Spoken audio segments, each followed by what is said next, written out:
Hi, and welcome everybody to the Winners Circle Sports Betting Podcast. I'm Ross Benjamin, along with my co-host Chip Chirimbes. Today is Tuesday, December 29th, and we're going to be discussing the Week 7 NFL betting card. We're going to take an early look at some games, some interesting scenarios, Chipper, where teams need games against teams that don't need games. Who's going to be sitting? How seriously teams will take it in Week 17. And anyway, Chip, it's not the easiest of weeks to handicap the NFL. No, it isn't. But information's got to be vital to us this week, like you said, with all the people that are being sit or that are not going to be playing. But more information we're getting actually from the actual bookmakers who are letting you know what's going on by the lines they're posting. Some of these lines are outrageous for a regular season NFL game, and I think we'll be discussing them while we're here.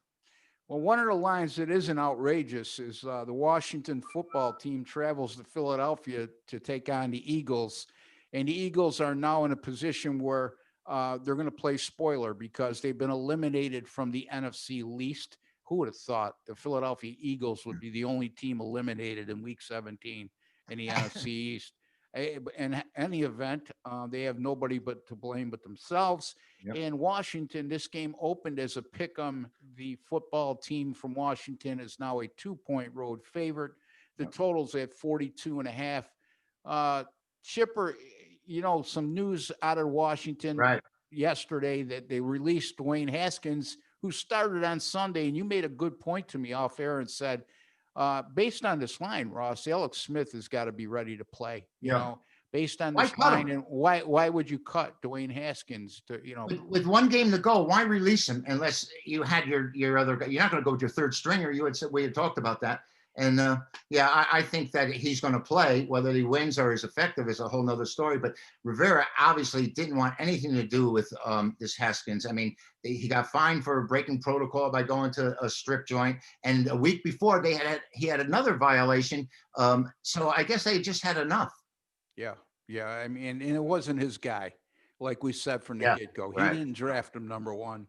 And you could tell, by the moves he made this year at the quarterback position, he made it blatantly clear that Haskins wasn't his guy going forward. And he said Haskins didn't know how to run the offense, and he made a major error in the game, which cost him the game last week. And I think that was just a straw. Yeah, he's came up with some ill-advised throws, some costly turnovers at the most inopportune times this year. So he made his own bed, for lack of a better phrase, Chip. Yep. But again, this is one of those situations that we always cross in Week 17, where you have one team that's playing for a lot against another team that's not playing for anything. And, in this situation, the books are basically telling you the Philly's going to come to play, in my estimation. I think they've been rejuvenated in the quarterback situation. I mean, what if Jalen Hurts can actually play? I've never thought he would be an NFL quarterback, but the game has changed so much. If you have a mobile, fast running quarterback that can pick up first down, he's run for 50, 60 yards in these games, if not more, and it's really helped them. So I think maybe it's buoyed the rest of the team and their spirits, and they haven't quit on the season. I think that each and every one of them, to a man, would like to beat the Redskins on Sunday. And it's interesting, when they drafted Jalen Hurts in the second round in this past draft, everybody said, why would you do that? You just extended Carson Wentz for all this money. Well, lo and behold, here we are, right? Yep. So anyway, another game where it means a lot for one team and not so much for the other is the Green Bay Packers at the Chicago Bears. The Bears need to win. It's it. They've won 3 in a row. They put themselves in a position to make the playoffs with a win. It's not going to be easy. Again, the Packers, who have sewed up the number 1 seed in the NFC, it doesn't look like they're going to sit anybody because they're a 5.5-point favorite as we speak at Chicago. Yeah, and the Bears have to win. They don't have to cover. They have to win. So who knows what kind of stops they're going to be pulling out before this game is over. If you want to talk quarterbacks, there's no comparison. I mean, like I said before, I think this Rodgers should be the MVP over Mahomes. He's had an absolutely spectacular year. More yards, more touchdown passes, less interceptions, or same amount, I think, 6. But if Rodgers comes to play, I don't want to play against him, even no matter how much it means for the Bears. It's something. You said we have to make tough choices in this business, and sometimes we have to make plays we hate. Sometimes you have to pass the game too. I think I'd Yeah, pass the game. yeah. Sometimes no bet is a winning bet Yeah. because it beats just throwing a dart up against the wall and saying, And maybe by Saturday or Sunday we'll know a little bit more because it's Tuesday. you know, I, speaking of being rejuvenated, the Bears' offense has got a big shot in the arm since Wow. Mitchell Trubisky has Yeah. taken over at quarterback, Chip, and also the running game, which was non-existent for so long, has picked up steam. 100 yards or more in each of their last 5 games. I talk about a blunder here. You signed Nick Foles for a ton of money um, during the offseason. And you tell Mitchell Trubisky, okay, we're not going to pick up your 5th-year rookie Right. option, which means your days are numbered. Okay.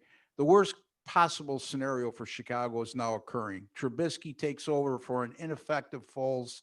All of a sudden, your offense starts gelling, and all of a sudden, you're in a position. If he wins this game, they're going to make the playoffs. So, talk about His a blunder and body a language is so disastrous front office situation. Ross, his body language is so different the last 3 games out there. I mean, he looks arrogant. He looks like a guy that's in charge. I haven't seen this out of him in 5 years. He always. So I don't know. He even seems like he's throwing the ball better, but that has to be part of it. He has to throw the ball better than he has in the past. So now you're in a situation you didn't pick up his 5th-year option, and he's going to be a free agent at the year's end. So now, if you want him, you're going to have to pay big money. Yeah, but you got Nick Foles, where you could have picked up his 5th-year rookie option anyway. That just goes to show you teams that struggle. Yeah, but don't they have the Super Bowl MVP? They do, yes. All right.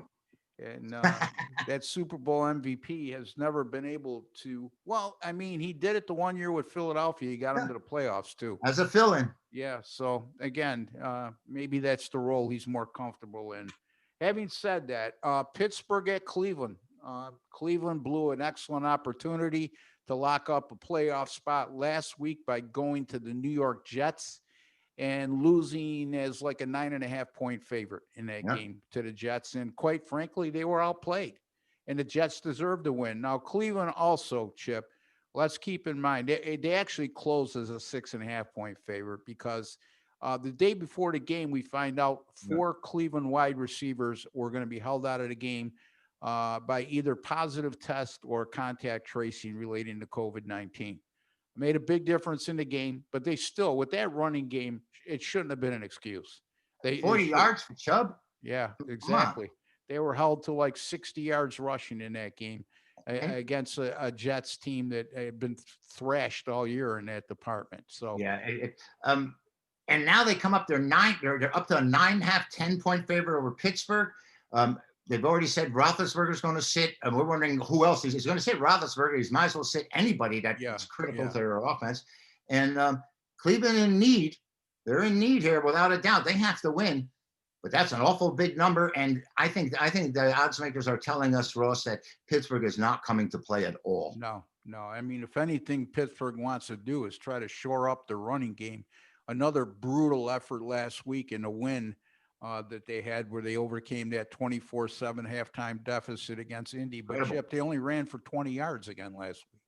So, yeah, well, that's how they were winning in the early season. Roethlisberger was doing it all, short passes. They were scoring defense, taking advantage of opportunities. Not the strongest of schedules, I don't think.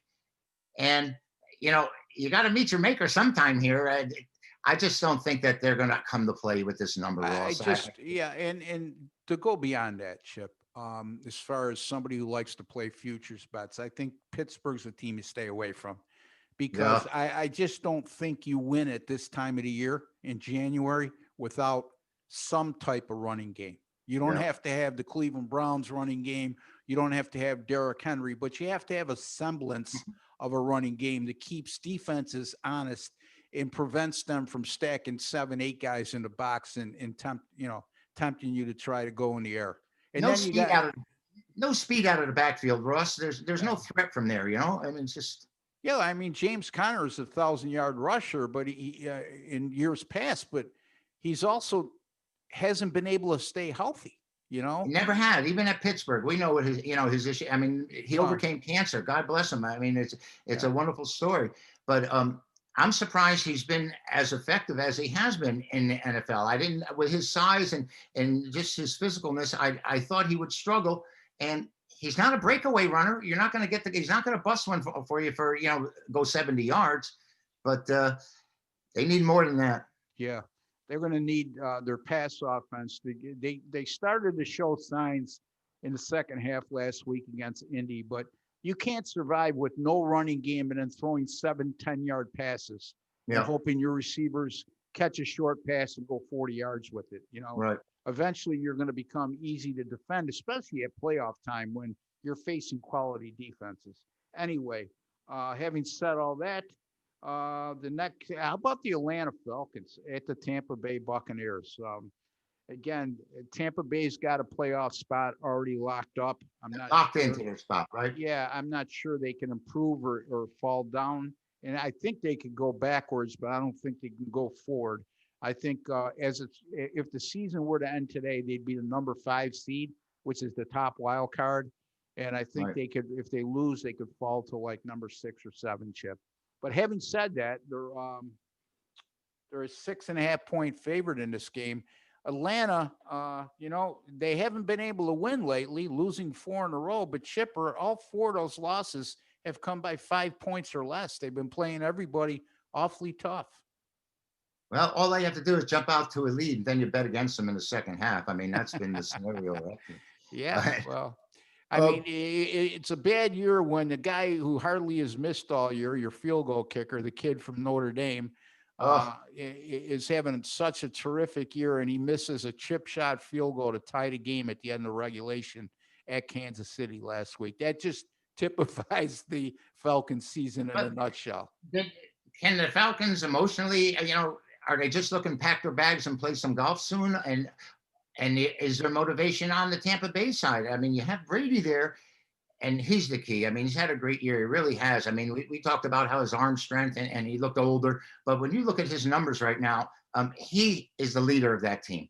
I mean, he Yes. really has been. And is he going to play? I would say looking at this line, he is. Yeah. That would be he's at least going to play a half. Well, Let's you put know it what? that way. His mentality is to play, isn't it? I mean, that's Yeah, his mindset. I mean, he'll play anytime. So yeah. he's the Ernie Banks of the NFL right now. I I think think so. that if you see Tampa jump out to a lead at halftime, a comfortable lead, that they may pull him. Okay, this is what this line tells me. But Yeah. right now they want to hold on to that number 5 seed because don't forget the number 5 seed is going to play the winner of the NFC East, Chip. So Right. that's It's like a bye. it's more important than ever to get that number 5 seed this Yeah. year. Anyway, let's get to the Miami Dolphins and the Buffalo Bills. We discussed this off air. The Bills are anywhere from a 3 to 4.5 point favorite in this game, depending on where you look. Again, the question marks are: will the Bills play their regulars throughout? With a win, they lock up the number 2 seed. Like I told you, Chip, it's a whole different scenario now when Pittsburgh really, Mike Tomlin has basically said, I don't care if I'm a number 2 or 3. I'm resting Roethlisberger. Yeah. So having said that, I could see Buffalo starting their frontline players if they get off to a lead, a comfortable lead, or Pittsburgh falls way behind early, pulling them all out. So a lot of uncertainty in this matchup. I do know one thing for certain. Miami needs to win this game Yes, they do. And this game is being played where? at Buffalo. And the line is? It's anywhere from 3 to 4.5. I'll double check that I again. think after what I've seen out of the Bills, it's a very short line, and I'm wondering just how long he's going to keep his main players in there. Yeah, I mean, come on, they're killing everybody. I mean, they yeah. really are. They've been dominant. I mean, they took care of the Niners. And I told you how impressed I am with this team. And now when I see that number, it's got to be at least 6.5 in my mind, Ross. Yeah. You would think, okay, based on the fact that when they played at Miami earlier this year, they were close to a touchdown favorite, if I'm not mistaken, in that game.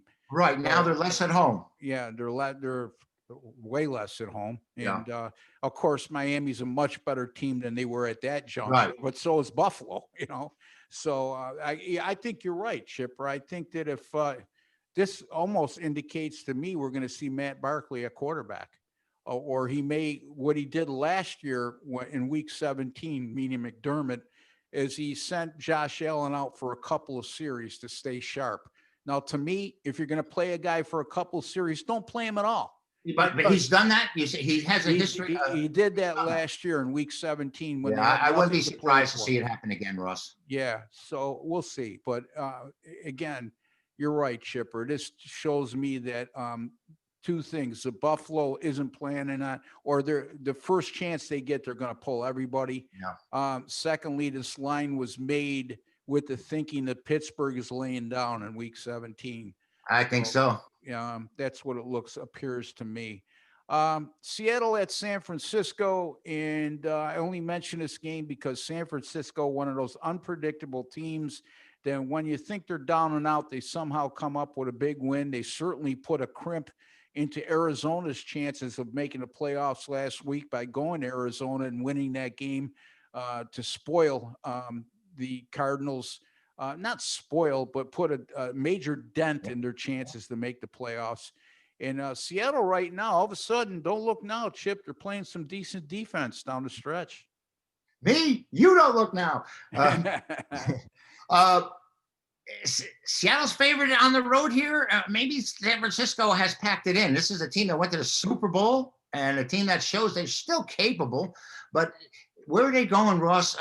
Like I said, Garoppolo, major disappointment. And I want to repeat what I usually say about him. But their top runner, Mozart, is that his name? This kid, yeah, he's pretty good. And he's out. He's definitely not playing. And maybe with their upset win last week, they're done. They're finished. Seattle has incentive to play, that's for sure. And I think that them being favored here is a little stronger than I had anticipated, because I could have looked at taking San Francisco here. I think they're capable, but I don't know. I really don't know. We have, like we said, we've got five days of information to garner before they play these games. So by the end of the week, we'll probably have better information and better insights on all of these matchups. I'm sure we will. And we'll reconvene on the NFL on Friday.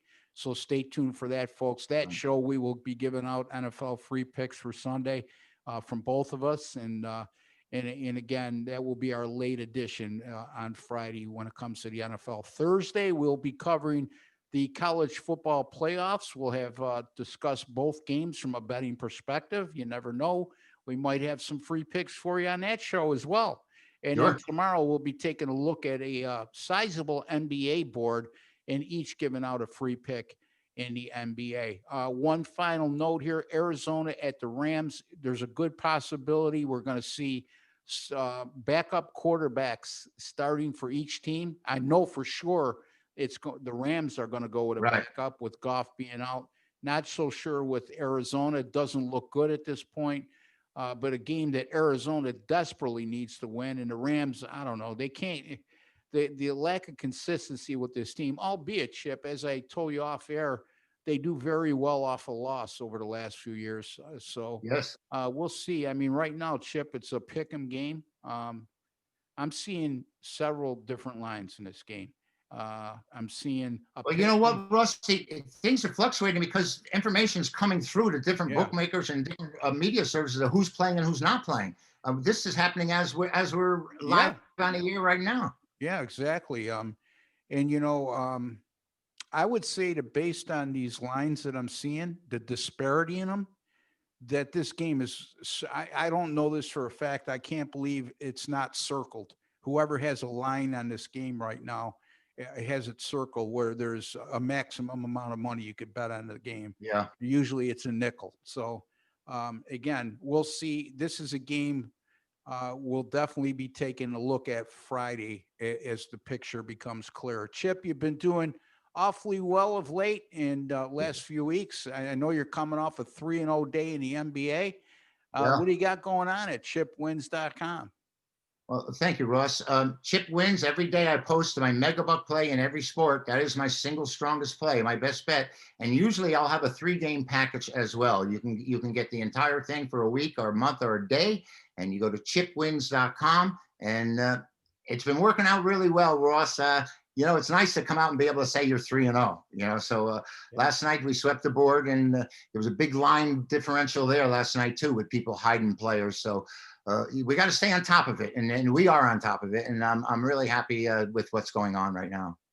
Very good. That's chipwins.com. Chip's been doing this a long time, and he's been at the top of the heap for many, many years. And there's a good reason for that. And there's a reason why both of us do this full time for a living and have been for a long time. It's not because we lose. We win consistently. Unfortunately, timing is everything. Once in a while, you catch one or the other on a bad streak, but you got to ride us out, because over the long haul, we're going to make you money. rbwins.com is my website, Chip. 7-3 over the last 2 days, 2 betting days, I should say. I took a pass yesterday. Over the weekend, I went 7-3 in all sports. Not too bad. It looks like I'm going to be back on the saddle and riding that horse.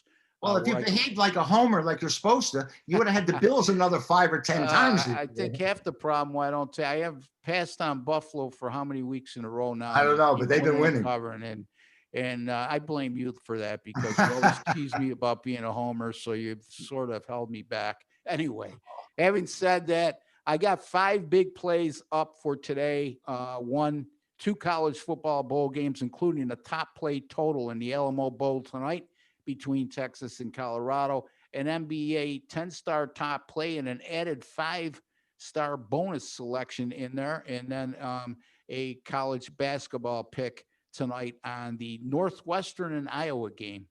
Real interesting matchup there. That's rbwins.com, where you pay a little to make a lot. Until the next time, for Chip Chirimbes, I'm Ross Benjamin.